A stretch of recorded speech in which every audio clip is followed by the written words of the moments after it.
Wananchi wa shehia Foni Chunga, wilaya ya Magharibi Unguja, wameiomba serikali kuchukua hatua za haraka kuondoa jaa ambalo limekuwa kero kwa wakazi wa eneo hilo, wakieleza kuwa hali hiyo imesababisha usumbufu na kuhatarisha afya na usalama wa maisha yao.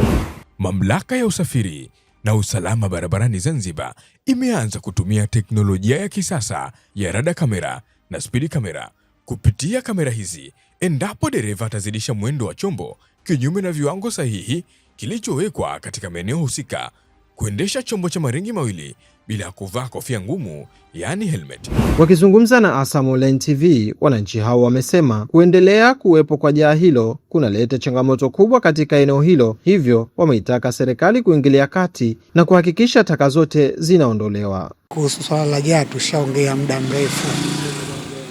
Kuna muda lilikuja likavunjwa, likakaa almost kama wiki mbili, likarudi tena. Wakatuambia kuna gari itakuwa inakuja inachukua taka kwa wakati, lakini hiyo gari inaenda kuchukua taka zaidi ya majimbo mawili. Tunachukua hapa njia ya Chunga hapo tunapoishi sisi, na inachukua Mifoni Migombani. Sasa kiukweli kwa sheria hii ya Foni Chunga mpaka Migombani watu ni wengi sasa hivi. Uwezi kukaa ndani ya wiki mbili uje kuchukua taka. Nyumba ni nyingi na watu wameongezeka. Na hili jaa la kwetu sisi halitumiki labda wanasheria wa hapa.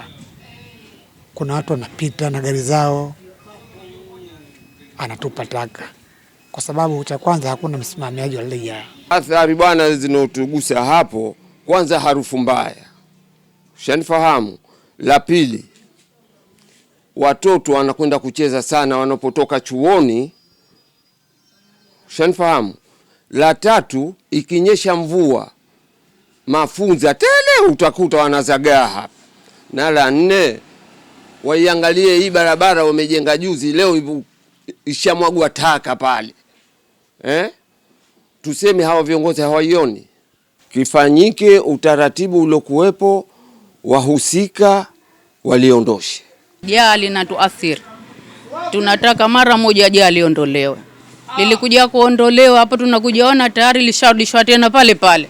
Kama mnavyoona mitaka hiyo, manzi mafunza kwa wingi. Kwa upande wake, naibu sheha wa shehia Chunga akizungumza kwa niaba ya sheha wa shehia hiyo, amewataka wananchi kushiriki katika kulinda usafi wa mazingira kwa kufuata utaratibu wa utupaji wa taka pamoja na kutoa taarifa kwa watu wanaokiuka taratibu hizo. Vifaa Jumamosi na Jumapili tunataka hata kuzidisha, lakini vifaa ni kidogo.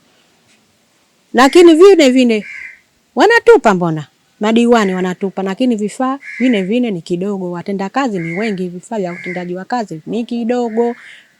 Juzi nitaka vitonewe ili angalau tupate, lakini ikahairika. Si watoe shukurani wabunge na wakinishi na madiwani wanatoa vifaa, na sisi wenyewe tukifika muhani basi tunanunua hivyo. Lakini wao wanaturejesha nyuma, ambao ninakwambia hatutaki mema, ndio wanaturejesha nyuma. Tunaondosha hapa, basi siku ya pili twendeni tukakushane tutie kwenye mapono, gari nzima ishakuja. Na watu wanaiona, si kama hawaioni. Ambapo nilipokuambia hapa nilipo hawataki kutulipa taka. Hawataki kabisa. Wewe ndiye hutaki kupeleka ada ya mwisho wa mwezi. Utakwenda kumkamata mtu, unarembea tu. Ingekuwa wana uchungu na sisi, basi uongo. Gari ikija hapo, gari kubwa inakuja keri au ya ng'ombe, ndio hujatoka nje tu au umeshatoka nje unaiangania tu hivi, lakini ushirikiano hatuna. Naye afisa mazingira baraza la Manispaa Magharibi ndugu Mohamedi Said Abdullah amesema baraza hilo tayari lishatoa agizo la kutotupa taka katika eneo hilo. Amewataka wananchi kuzingatia utaratibu huo, akieleza kuwa tayari baraza limeandaa mpango wa kuondoa majaa yasiyo rasmi katika maeneo mbalimbali ya wilaya ya Magharibi Unguja. Sisi kama baraza la Manispaa la Magharibi tumeshachukua jitihada nyingi sana, ikiwemo kuondosha jaa lile. Wakati wa kuondosha majaa yasiyo rasmi tulichukua hatua ya kuondosha lile jaa na majaa mengine yanayozunguka shehia ya Chunga, na tukapata nafasi pia ya kutoa elimu juu ya masuala mazima ya ukusanyaji na uondoshaji wa taka katika maeneo yote ya shehia zote ikiwemo shehia ya Chunga.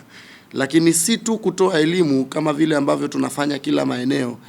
Tulishawahi kukutana na mheshimiwa sheha wa shehia hiyo ambaye kimsingi yeye ndio anaendesha na kusimamia shughuli zote za shehia ikiwemo na shughuli ya usafi wa mazingira.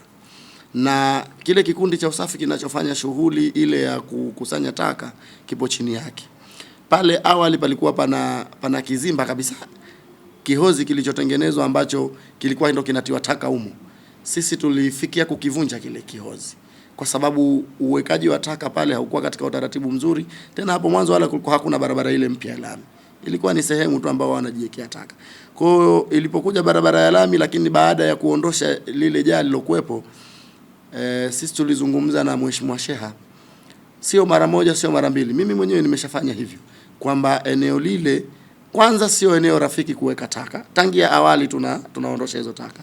Lakini pia tukamwambia lisijirudie tena kuwepo hizi taka hapa. Japokuwa majibu ya sheha na maelezo ya sheha kwetu yalikuwa ni yale ya kuto kukubaliana nasi juu ya kuweko kile kituo. Kwa sababu yeye anahisi anaweza kuhendo ile shughuli ya uwekaji wa taka na kuondosha kwa haraka. Lakini sisi tulishaona kwamba pale kuna athari toka huko mwanzo, kwamba athari kubwa itakuja kujitokeza. Kama baraza la manispaa tulishamshauri sheha kwamba kikundi chake kisifanye ukusanyaji wa taka na uwekaji wa taka kwenye eneo lile. Lakini yeye akaleta sababu mbalimbali, na hapa lazima ifike mahala mtu tuseme ukweli.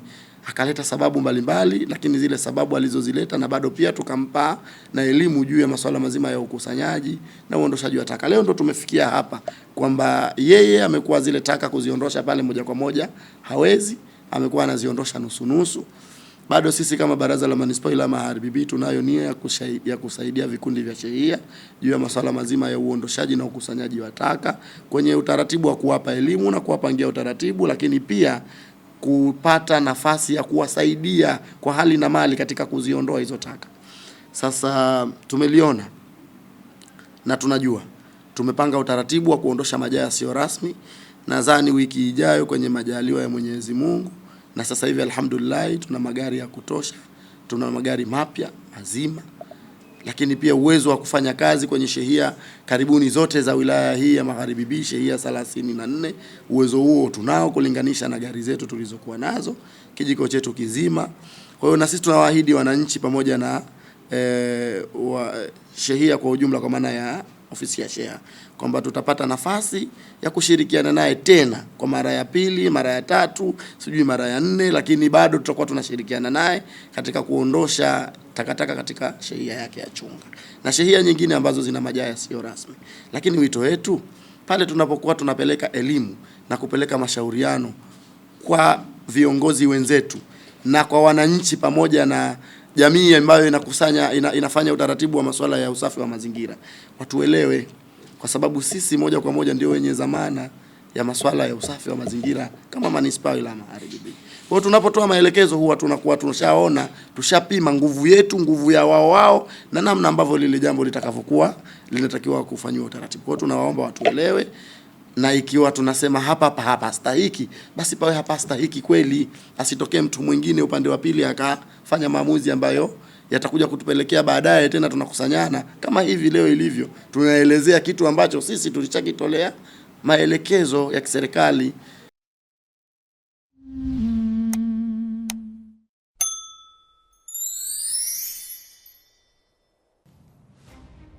Suala la ajali za barabarani limekuwa ni janga kubwa hapa nchini, na sababu kubwa inayopelekea ajali hizo ni madereva kudharau sheria na taratibu za usalama barabarani. Hivyo serikali kwa kutambua umuhimu wa suala hili imeiagiza Wizara ya Ujenzi na Uchukuzi kuhakikisha tunaweka kamera za barabarani ambazo zitasaidia kuchukua makosa kama mataifa mengine yaliyoendelea yanavyofanya. Katika juhudi za kuimarisha usalama barabarani Zanzibar, Mamlaka ya Usafiri na Usalama Barabarani Zanzibar imeanza kutumia teknolojia ya kisasa ya rada kamera na spidi kamera. Kupitia kamera hizi, endapo dereva atazidisha mwendo wa chombo kinyume na viwango sahihi, kilichowekwa katika maeneo husika, kuendesha chombo cha maringi mawili bila kuvaa kofia ngumu, yaani helmet, kupakia mizigo au abiria kinyume na utaratibu, pamoja na makosa mengine yote yaliyoorodheshwa katika sheria namba 7 ya mwaka 2003 ya sheria ya usalama barabarani. Kamera hizi zitarekodi makosa, muda, eneo pamoja na nambari ya usajili ya chombo. Kisha mfumo utatuma ujumbe kwa mmiliki wa chombo kupitia simu ya mkononi baada ya kufanya kosa, pamoja na nambari ya malipo, yaani control number anayotakiwa kulipia si zaidi ya siku 14. Mamlaka inawasisitiza wananchi wote wa Zanzibar kubadilisha umiliki wa vyombo vya moto mara tu baada ya mauziano, kwani faini hutozwa kwa jina la mmiliki aliyesajiliwa katika mfumo na kadi ya chombo.